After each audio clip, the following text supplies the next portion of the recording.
Hi everyone. In a few minutes, I'm going to be reading out an op-ed in the newspaper from the 19th of August by Mark Wallace, and it's titled "Perception of Crime Should Be Changed." I think he raises some valid points and some things that are worth considering. Um, but the message of that op-ed isn't some sort of liberal left message. It's actually more about how crime is interpreted. It's not so much about the justice side of it. Um, In fact, Mark Wallace is a conservative, so that's just to put it out there. I believe he was the chair of a conservative website or the editor. I'm not 100% sure about that. But anyway, I'm going to be reading that out in a minute. But a few things to say first of all. I think it's fair to say that crime and justice is very near the top of public concerns in this country. Um, it will be depending where you live. I mean, if you live in the southeast, probably immigration is the top issue, but um, crime and justice is definitely a hot button topic, and I think it always will be. Um, Even though in the UK, and I made this point in the video not so long ago, we actually have one of the lowest homicide rates in the world. The chances of, to put it bluntly, being murdered in Britain is extremely low. Even our big cities, London, Birmingham, you compare them to most American cities, and you'll see that contextually they're not that bad. You know, London is a city of 9 million. I'm talking about Greater London here. And the average is about 100 murders a year. That's awful for every individual. It's awful for the relatives, for the families. But my point is 9 million people. That's proportionally, it's actually not that high. Um, you know, if you look at a city like Baltimore or St. Louis or New Orleans, much smaller than London, yet they have a significantly higher crime rate, violent crime rate. Um, but then there are other types of crimes that are a real problem, and this is what Wallace is speaking about. So anyway, yeah, crime is very high on the public radar. Now, I do stand by what I've said, and I am definitely on the conservative side of this argument. I do believe that the justice establishment, by which I mean legislators, judges, courts of law, and the sentencing council, have utterly failed. They have consistently failed to reassure the public. Why is this? I think one of the biggest issues is detachment. I am not necessarily from the legislator point of view, because politicians have to get elected. Judges don't. And I have long argued that judges should be more accountable. I'm not necessarily saying we should elect judges, but I do think if you get a judge who's consistently seen as too lenient, they should have to explain to the public why they're making the decisions they're making. The only way a judge can be dismissed in this country is for professional misconduct. That is to say, for instance, they're messing around with a juror, or they've deliberately messed up a case or something like that. I do think there is a deeply entrenched arrogance in our justice establishment, and of course don't deny it, but I think the Court of Appeal consistently ignores public opinion. I think the Sentencing Council is highly complacent.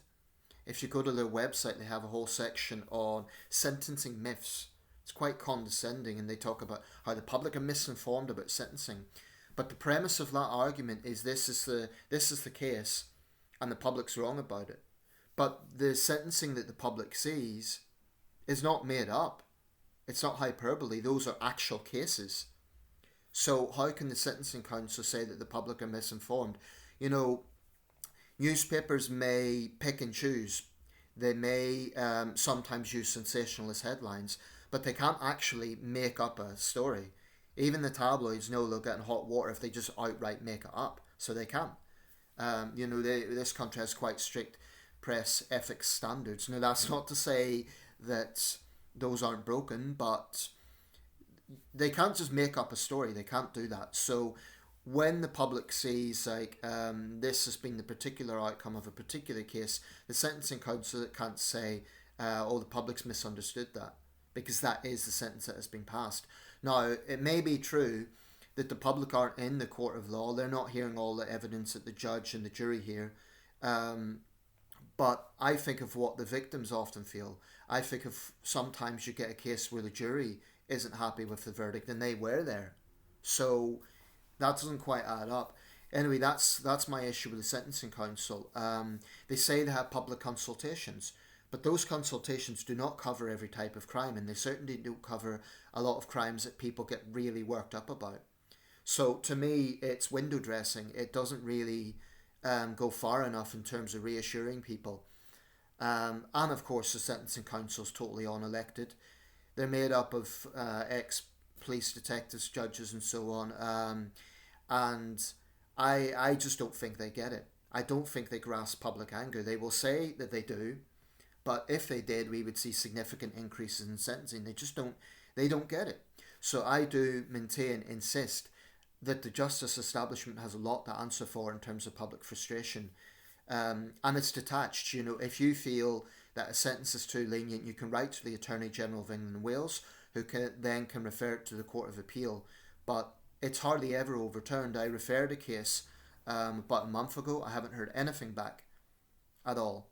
And I wasn't at all surprised by that. I'd done it because I didn't want to just complain. I wanted to be proactive.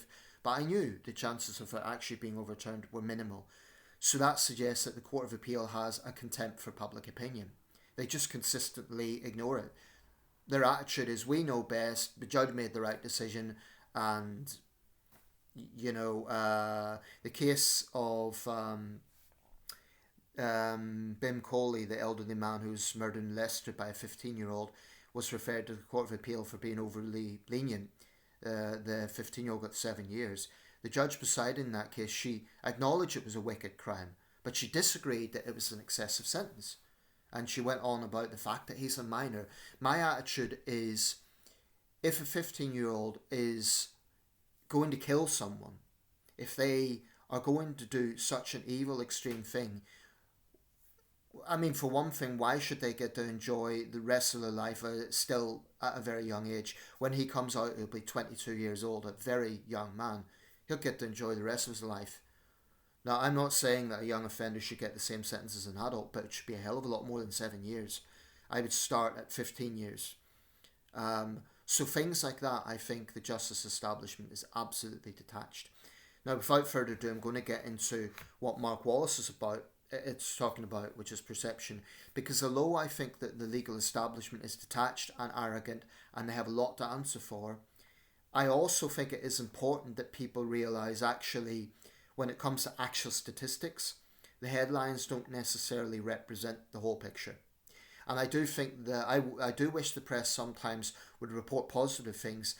I mean, if they have a choice, if an editor has a choice of some really depressing, horrible crime, they're going to put it on the front page versus 30% reduction in burglaries last month. You know, what headlines an editor going to choose? I think sometimes they should balance it out. So I do think the media does also have to answer to creating perceptions. But for me, it's not about, you know, how crime is perceived is not the same as sentencing. Statistics may be low, but that's not a reason not to punish the guilty. Or they may be high, and that's not a reason to not report it. Anyway, here we go. This is Mark Wallace's piece in the Eye. I think he makes some interesting points. Perception of crime should be changed. Statistics show instances are down, but people think they're up. And this is what I'm reading. There's a mystery afoot, and it's one that will take more than a Sherlock Holmes to solve. The official statistics say that crime is down, but the public feel that crime is an increasingly serious problem. Incumbent politicians jump on the stats for obvious reasons.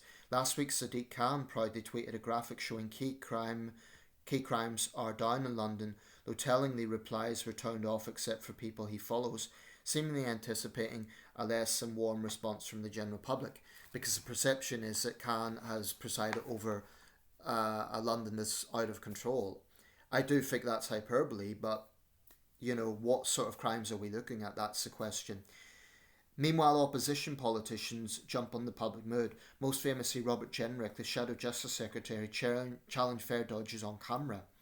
Meanwhile, Nigel Farage recently declared that we all know that crime is going up, not down, and challenged the crime survey for England and Wales, which has suggested the number of crimes has dropped from 19.8 million to 4.6 million a year since the mid-1990s.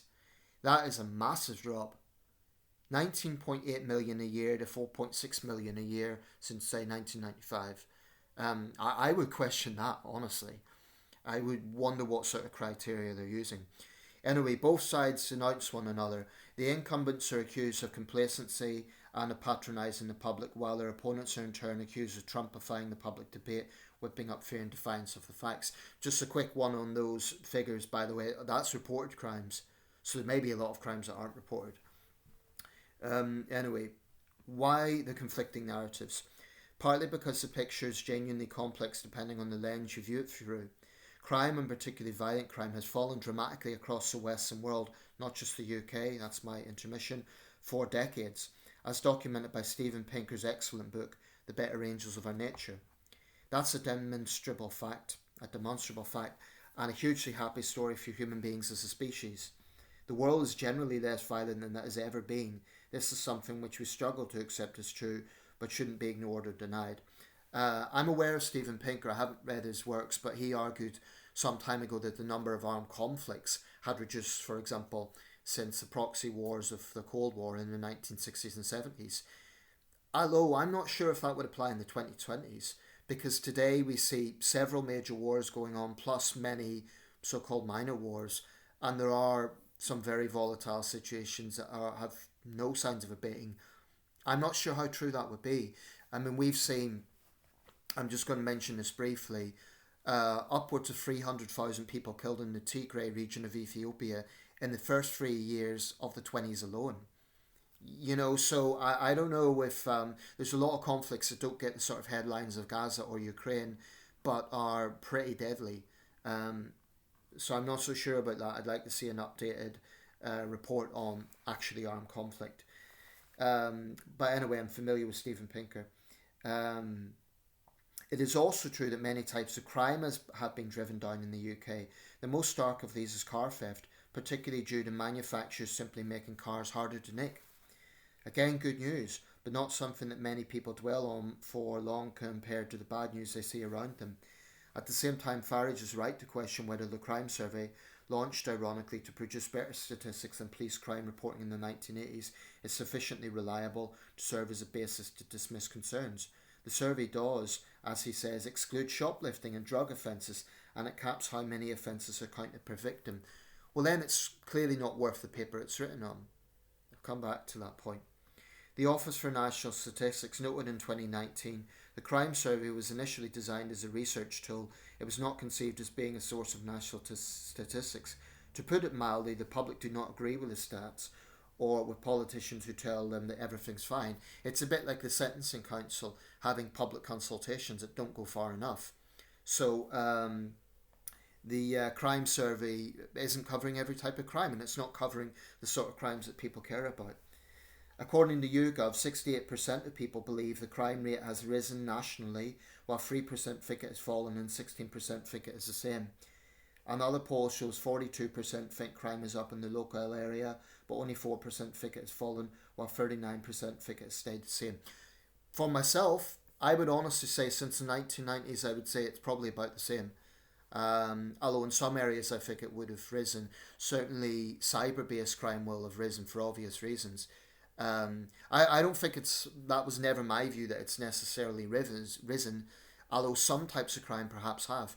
I think, for instance, in London, aggressive phone theft probably has risen. But homicides, I would say, are down. Again, perception is a very key thing here. Okay, apologies for constantly interjecting, but I think it's important. I mentioned another poll shows 42% think crime is up in the local area, but only 4% think it has fallen, while 39% think it has stayed the same. That national-local gap suggests some of this may be about what people see in mainstream and social media, yet still leaves far more people saying the crime they see around them has got worse than better. There are good reasons to think that a lot of real crime is going unreported. Tiny minorities of people believe that criminals will be punished for shoplifting, fare dodging, bike theft, phone snatching and antisocial behaviour, and a large-scale loss of confidence like that will surely lead people not to bother reporting crimes in many cases. I think that's a typo. I'm a little puzzled by that, but he's written tiny minorities of people believe that criminals will be punished. I think most people believe they won't be punished, so I'm not. So he's saying a minority. Anyway, regardless, that's what really, really saps public trust. Look at the situation with shopkeepers. They've basically given up because the police have given up with that problem. In fact, we should probably start calling it shop thefts rather than shoplifting. Shoplifting trivializes it or downplays it. Interesting, there is one way to somewhat reconcile the idea that crime is down in the long run but up right now. In the crime survey data, there is a rise in crime from 4.4 million offences in 2022 to 4.6 million offences in 2023, so that's a slight increase actually. That is quite a lot more crimes, and as mentioned, I say slight, it's 200,000 more. That total doesn't include categories like shoplifting. Ultimately, this is a political fight. If you're going to tell the public that there's positive news on some aspects of crime, then they may as well, then they may be open to making your case. But if you tell them there simply isn't anything to worry about, then you're on a hiding to nothing. There might be a little traction among voters in telling them that your opponents are scaremongering. But if the polling is clear that an outright majority disagree with you, then you're fishing in a small pond electorally.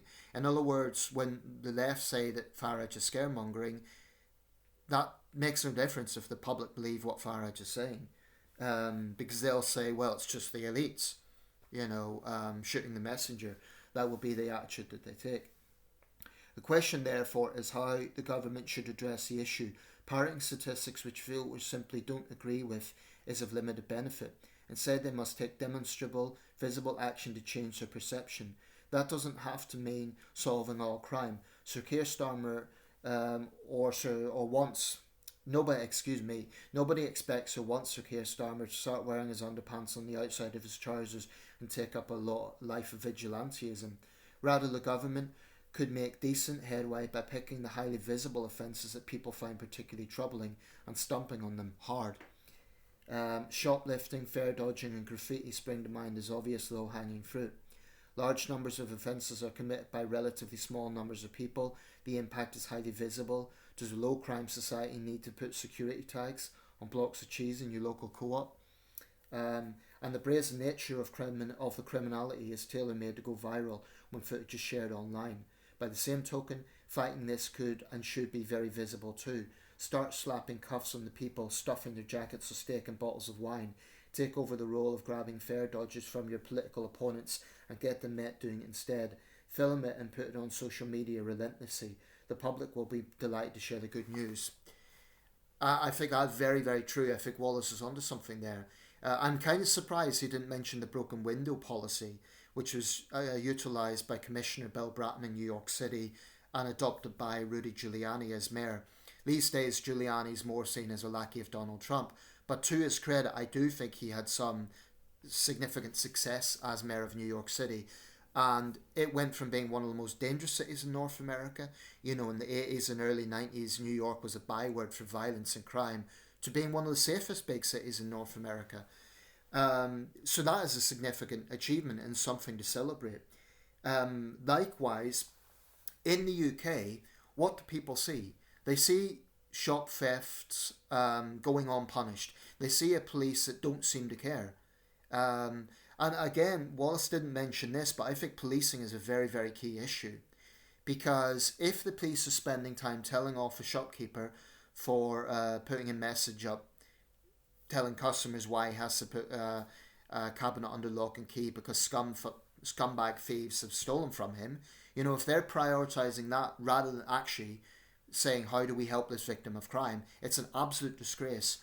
The stupidity of some police forces is frankly infuriating. I do think the police have to answer for a lot of this as well, because when they are aggressively pushing non-crime hate incidents, when they're putting officers divesting those sort of resources into arresting people for non-crime hate incidents, it's absurd. Now, I appreciate that when someone has made a complaint, the police do need to follow up.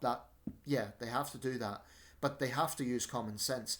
And one of the big things that's been missing in policing in recent years is an absence of common sense. So it gets into a question about training. How are police officers being trained? Are they being trained to think logically? I mean, in the armed forces, a lot of that is about using logic, using how do we evaluate this situation in a survival sort of situation. They need to do that in police training, I think. I definitely think, and I believe a lot of retired officers would agree with me on this, there's a lack of common sense. When police officers think that they should prioritise harassing a member of the public over having a disagreement rather than actually some yobs terrorising people, things like that, it's really deeply frustrating. So I do think that there should be pressure put on the police when they mess up in this way. They should explain to the public why they are doing that. I recently wrote to the Liberal Democrats to clarify their stance on non-crime hate incidents, and they conceded that there are concerns around free speech, and they agreed with me that that's an issue. But they also were not totally against the use of non-crime hate incidents. So I was disappointed by that. My stance is, so long as that exists as in statute, so long as the police have an excuse to kind of use that, then we will continue seeing incidents of the police overreaching their power. I mean, it's an utter disgrace when you have 6 uniformed officers turn up to a couple's home in Hertfordshire because they had online falling out with their daughter's school. That's a disgrace. 6 uniformed officers. I'm sure Bedford town centre, like any other town or city centre at night, has plenty of drunks, causing a nuisance. I wonder how many police they have dealing with that. I wonder, I'm sure Bedfordshire, like every other county, will have burglaries, will have rapes, will have serious crimes. How many police are there to deal with it? Not Bedfordshire, excuse me, Hertfordshire. Well, even more so in Hertfordshire, it's a bigger population. So in conclusion, there's definitely an issue with perception, and it may well be that a lot of crime is down, and that should be something to celebrate. And I do wish the media sometimes would be a little bit more positive in terms of reporting the positive developments. I think they have a responsibility to, actually, and they failed to do that. Like I say, if an editor has a choice of reporting some horrible, depressing crime versus 30% reduction this last calendar year in burglary, they're not going to choose the latter, and they really should, because media influence is very, very powerful. Having said that, the public are not wrong to believe that shop theft is going unpunished. They're not wrong to say there is something wrong with a society whereby you need to put security tags on blocks of cheese or bottles of wine. And this is why I mentioned the broken window thing. Criminals themselves are complacent. Criminals believe they will get away with it because the truth is, for low-level crime, they will. And I say low-level crime, but that doesn't mean it's trivial. It's low-level compared to violent assault or rape or murder, but that can still degrade quality of life. It still puts enormous pressure on a small shopkeeper. It's still, it's a symbol of societal malaise, So, in conclusion, I think he makes a lot of good points, and I think he's absolutely right that if there is a focus on these sort of crimes, if the government would say there's going to be zero tolerance to shop theft from now on. But again, always it comes back to what the government can do. It isn't just the government. It's the police. It's the courts. So the police need to be a lot more proactive in actually tackling crime rather than spending time on, frankly, woke virtue signalling, like painting up a police vehicle in the pride colours or harassing people over non-crime hate incidents. They need to get back to basic policing. There has to be more visibility of police on the streets. That will definitely help. And the courts need to stop giving career criminals a tap on the wrist. I think the evidence shows, based on Dr. Lawrence Newport's report, if you apprehend the career criminals, if you put them in jail, there is a reduction in crime. So even if overall crime is down, the situation can improve. Jail career criminals, take a much harder line against so-called petty crime, And I think we'll start to see the public get more reassured. Look, not everyone will always be happy, and you're never going to have a crime-free society, ever. Even the safest countries in the world have some crime. Japan, Switzerland, those countries are generally seen as very safe, and they are. But they still have crime.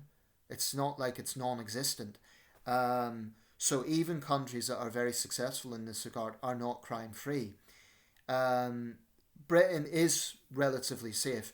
If you compare the UK to Haiti, Honduras, South Africa, and many other examples, we are relatively safe.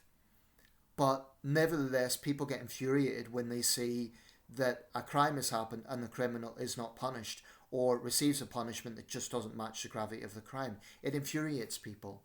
But, given this is a subject I feel so strong about, I agree that sometimes it's important to look at the positive as well. If car theft is down, that's a good thing. If homicide is down, that's a good thing. These are things that should be welcomed. So why do we not hear more about them? It's because the visceral crime, shop theft and antisocial behaviour, those problems still doggedly persist. So the police need to get their act together. And again, the police would say, "Oh, but the public ignore all the stuff we do." The public ignore us apprehending thieves. The public ignore all the stuff we do. If you look at any police force, their social media posts that will be full of things about arresting offenders and missing people cases and so on. Good work that they're doing. But my point would be, if the public see just one thing that puts that force in a bad light, if they don't remedy the situation, that is going to be the perception. So for instance, North Wales police might well have done some good work. They might well have arrested a suspected murderer. They might well have arrested a rapist, and so on and so on. But what the public will remember is that is the force that told off a shopkeeper for standing up for his business. So when the police mess up, they've got no one but themselves to blame. And they really need to get a dose of common sense. The police need to stop acting like they are thought police. They need to simply police what is empirically a crime or not. If there's a situation where there's a dispute between two people, they need to approach that impartially. Far too often what we see is the police going in and playing judge, jury and executioner on these non-crime hate incidents where they immediately assume the accused party is guilty. I think that's often where the controversy lies, rather than saying, look, tell us what's happened. And if they actually were to ask that, they might feel, well, okay, we followed up on the complaint, we've spoken to the person, but we don't think there's any need to go further with this. Okay, I'll leave it there, but overall, it's not all bad. There is definitely good news out there. But like I say, if you're a victim of crime, statistics mean nothing. That's another point. If you feel that crime is going unpunished, career criminals are not getting jailed, that infuriates the public. And there's no reason for it. Judges might argue, but the prison space. Okay, well then prioritise those cases. Prioritise those cases. There's no sane reason why a repeat offender should avoid prison. No sane reason. If they must let someone avoid custodial sentencing, then make it be for people who have first or second time offences rather than someone who's notched up 50 offences. That makes absolute sense. Again, I don't think judges are consistent, and I don't think they come under enough scrutiny. I believe they should face more scrutiny. Peaceful, but they are in a position of power. The public have a right to ask questions. And I'll wrap that up.